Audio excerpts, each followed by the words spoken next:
Hello student, welcome back to the session of this PYQ discussion.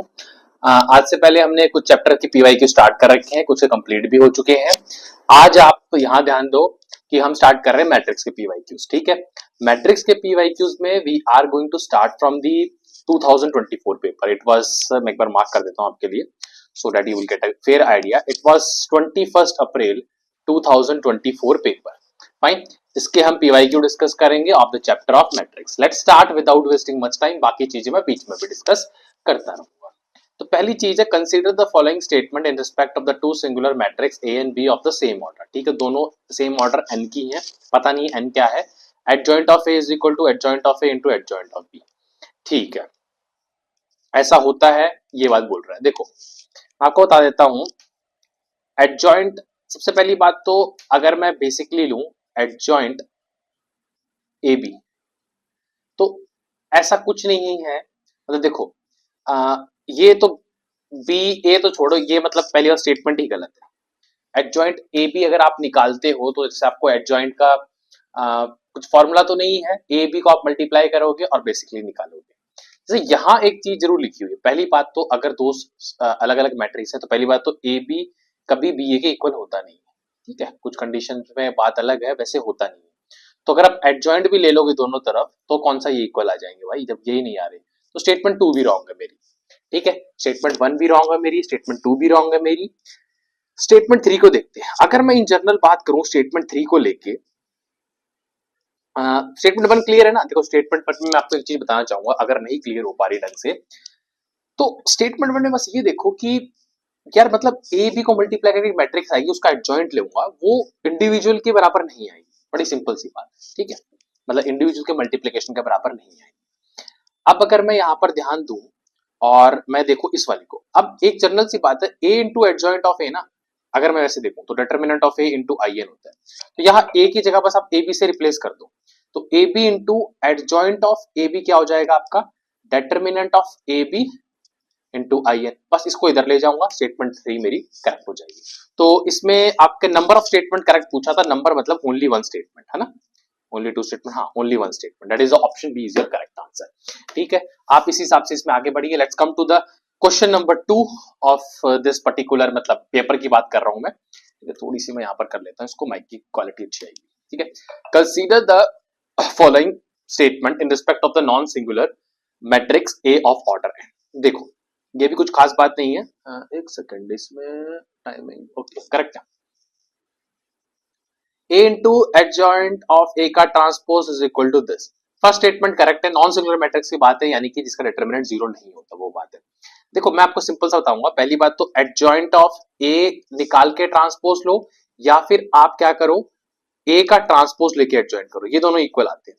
उसके बाद बस left hand side दोनों तरफ से ए से मल्टीप्लाई किया है, वेरी सिंपल फॉर यू। तो ऑप्शन 1 इज करेक्ट।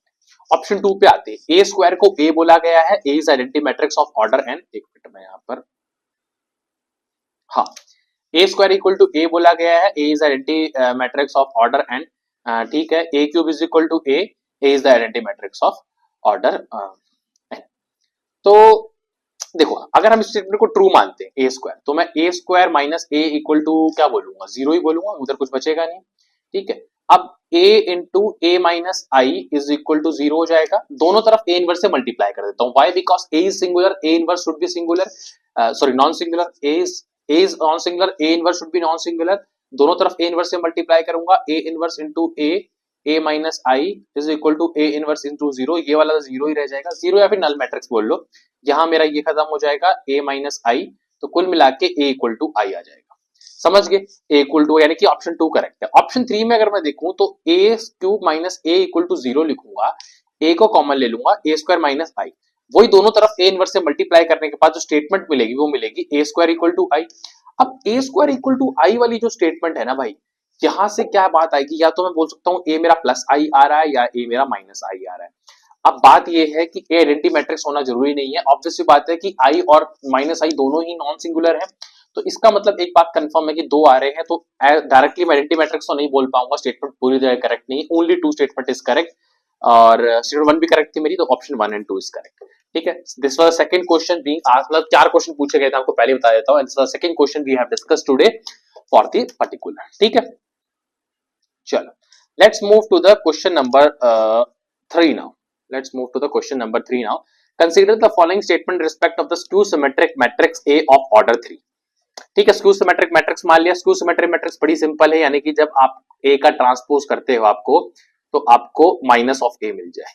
इसमें एक दो बातें बड़ी फिक्स भी होती हैं कि जो तीनों डायगोनल मैट्रिक्स होते हैं वो आपके जीरो होते हैं. यहां पर आपका जो मैं कहूंगा कि आई मस्ट से जो एलिमेंट्स हैं, जैसे अगर मान लो यहाँ पर ए आ रहा तो यहाँ माइनस ए आना चाहिए, यहाँ बी आ रहा तो माइनस बी, यहाँ सी तो माइनस सी, मतलब वो माइनस के साथ होंगे. तो ये एक जर्नल टाइप की मैंने स्क्यू सिमेट्रिक मैट्रिक्स आपके सामने लिख दी है. उसके बिहाफ पे all diagonal element are zero statement correct. Sum of diagonal element obviously अगर ऑल है तो ये भी जीरो होगा. ठीक है, ए इज ऑर्थोगोनल, ये कोई कंफर्म नहीं है. ऑर्थोगोनल मैट्रिक्स वैसे बताए तो आपको ए इंटू ए ट्रांसपोज आई के बराबर आना चाहिए. तो इन जनरल ये स्टेटमेंट ट्रू नहीं है, हो सकता है किसी केस में, बट नहीं ट्रू है. Option 1 and 2 is correct, this one. ठीक है, क्वेश्चन नंबर 4 पे आते हैं हम. क्वेश्चन नंबर 4 बोल रहा है if a is equal to sin 2 theta 2 sin square theta minus 1. Okay, ये आपको सब दिया गया है, फाइन, करेक्ट है. Which of the following statement is are correct. a inverse is equal to adjoint of a. वैसे अगर मैं आपको बताऊं तो a इनवर्स का फॉर्मूला होता है adjoint of a by determinant of a. तो अगर मैं डिटरमिनेंट ऑफ a को प्रूव कर दूं कि वो 1 है, तो यानी कि स्टेटमेंट 1 करेक्ट हो जाएगी. A skew symmetric matrix, skew symmetric matrix के लिए इन सबको जीरो होना पड़ता है, तो ये स्टेटमेंट तो वैसे ही गलत होगी. I repeat, skew symmetric matrix के लिए इन सबको जीरो होना पड़ता है, स्टेटमेंट ऐसे ही गलत होगी. A inverse is equal to this. तो कुल मिलाकर मुझे ए इनवर्स शायद निकालना ही पड़ेगा, ए इनवर्स निकालना ही पड़ेगा. बट यस, सबसे पहले मैं डिटरमिनेंट ऑफ ए से स्टार्ट करता हूँ. बड़ा सिंपल है, देखो मैं इसमें कुछ चीज चेंज करने लाऊंगा. ये मेरा माइनस कॉस 2 थीटा हो जाएगा, अगर आप समझो ध्यान से, ट्रिग्नोमेट्री पता है, और ये बीच में साइन 2 थीटा ही लिखा होगा. तो अगर मैं अप्लाई करता हूं मेरा logic, that is sine 2 theta की तरफ से खोल लेते हैं. कहीं साइन 2 की तरफ से क्यों खोलना, आप बड़ा सा सिंपल इस रो से खोलो 1, तो प्लस के साथ 1 आएगा. Then I covered this row, covered this row, तो sine 2 theta into sine 2 theta यानी कि साइन स्क्वायर 2 थीटा माइनस, ठीक है, माइनस ये माइनस का cos 2 थीटा है, वो माइनस का cos 2 थीटा है. अब माइनस एक खुद आ रहा है, दोनों का माइनस यानी कि प्लस cos स्क्वायर 2 थीटा. तो किल मिला के आपका आंसर क्या हो गया भाई, 1 आ गया. तो यानी कि स्टेटमेंट 1 करेक्ट है, क्योंकि डिटरमिनेंट ऑफ ए की वैल्यू 1 है, तो A inverse equal to adjoint of A होगा. ठीक है, अब ए इनवर्स देखो, ए ट्रांसपोज निकालना तो बड़ा आसान होता है, बस रो और वो कॉलम को चेंज करना है. यानी कि ए इनवर्स के लिए मुझे कुल मिला के एडजॉइंट ऑफ ए निकालना ही पड़ेगा. ठीक है, ये तरीका मुझे लग रहा है. एडजॉइंट ऑफ ए मुझे निकालना पड़ेगा, कोई नहीं वो भी निकाल लेते हैं. एडजॉइंट ऑफ ए निकालना आपको पता है कि पहले आप कोफैक्टर मैट्रिक्स बनाओगे, उसकी कोफैक्टर में साइन का कंसीडरेशन होता है, माइनर में साइन का कंसीडरेशन नहीं होता. अगर आपको थोड़ा सा वैसे रिवाइज करवा दूं तो मैं, उसके अलावा आप जब एडजॉइंट ऑफ ए के लिए पर्टिकुलरली कोफैक्टर मैट्रिक्स की जो पूरी तैयार होती है उसका ट्रांसपोज ले लेते हो. तो एक बार आप करके वो निकाल लेते हैं हम, कोफैक्टर मैट्रिक्स का पूरा तैयार करके, फिर ए का ट्रांसपोज और फिर चेक कर लेते हैं. ठीक है, कुल मिलाकर इसमें ऑप्शन 1 तो करेक्ट, ऑप्शन 2 इनकरेक्ट है. अगर मैं वैसे ही ऑप्शन को देखूं तो ओनली 1 तो नहीं कह पाऊंगा फिलहाल के लिए, मतलब मैं इसको एलिमिनेट कर सकता हूं क्योंकि ये करेक्ट नहीं है, ये करेक्ट नहीं है, तो 1 और 3 इनमें से कोई ऑप्शन होगा. ये मैं आपको इसलिए भी करके दिखा रहा हूं क्योंकि कभी बार टाइम कम होता है, तो एटलीस्ट आपके पास जब 2 ऑप्शन बचे और एक तुक्का भी मारना हो तो probability of getting a wrong answer, sorry right answer I must say, is high. Fine, तो चलो कोई नहीं. अब मैं एडजॉइंट ऑफ ए निकाल लेता हूं. एडजॉइंट ऑफ ए निकालने का तरीका देखो, साइन 2 थीटा वाला का अगर मतलब फर्स्ट a11 का एडजॉइंट निकालूं तो क्या हो जाएगा, साइन 2 थीटा ही आ जाएगा, साइन 2 थीटा ही आ जाएगा.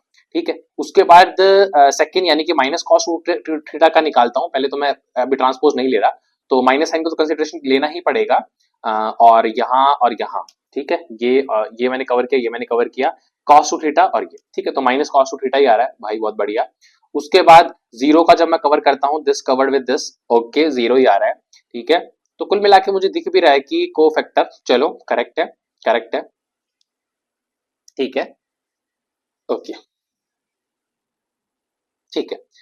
Sign 2 theta cos 2 theta zero आ रहा है. cos 2 थीटा जब आप चेक करोगे तो दिस हाइड विद दिस, तो आपका ये हाइड किया मैंने इससे, इसको इससे मल्टीप्लाई किया, यानी कि minus cos 2 theta plus minus, तो माइनस cos 2 थीटा प्लस, तो प्लस cos 2 थीटा आ जाएगा आपका. देन sin 2 थीटा का अगर आप कवर करो तो sin 2 थीटा ही आएगा. जीरो का आपका जीरो आएगा, 0 0 1. ये आप इजीली चेक कर सकते हो, कोफैक्टर आपको निकालने आते हैं, बस फर्स्ट एलिमेंट को आपको हाइड करके उसका डिटरमिनेंट लेना होता है उस तरीके से. अब मैंने ये जो निकाला है ना भाई, ये तो मैंने क्या निकाला है, एडजॉइंट ऑफ ए निकाला, अभी तक आया नहीं. इसका ट्रांसपोज लूंगा, समझ रहे हो, इसका ट्रांसपोज लूंगा तब आएगा. लेकिन आप यहीं से एक बात कंफर्म नहीं कर सकते कि ये जो पर्टिकुलर है मेरा, ये इसका ट्रांसपोज यानी कि ये खुद में ही एडजॉइंट ऑफ ए का ट्रांसपोज है, एडजॉइंट ऑफ ए का ट्रांसपोज है.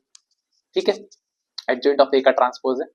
और एडजॉइंट ऑफ ए मैं पहले प्रूव कर चुका हूं, मेरा क्या है, ए इनवर्स है, ठीक है, ए इनवर्स है। तो मैं यहां कुल मिला के, या फिर आप सिंपल सा देखो, इसका जब मैं ट्रांसपोज लूंगा, इसका जब मैं ट्रांसपोज लूंगा एडजॉइंट ऑफ ए का, चलो आप इतना कंफ्यूजन में मत जाओ, मैं आपको बहुत सिंपल ही लेके चलता हूँ। ये आप निकाल चुके हो, इसका एक बार अपना सिंपल सा कॉन्जुगेट वो ले लो, ट्रांसपोज ले लो, तो क्या मिलेगा आपको, साइन टू थीटा इधर मिल जाएगा, ठीक है, कॉस टू थीटा मिल जाएगा, यहाँ आपको जीरो मिल जाएगा, थोड़ा साइन वगैरह का चेंज होगा, यहाँ आपको फिर कॉस टू थीटा मिल जाएगा।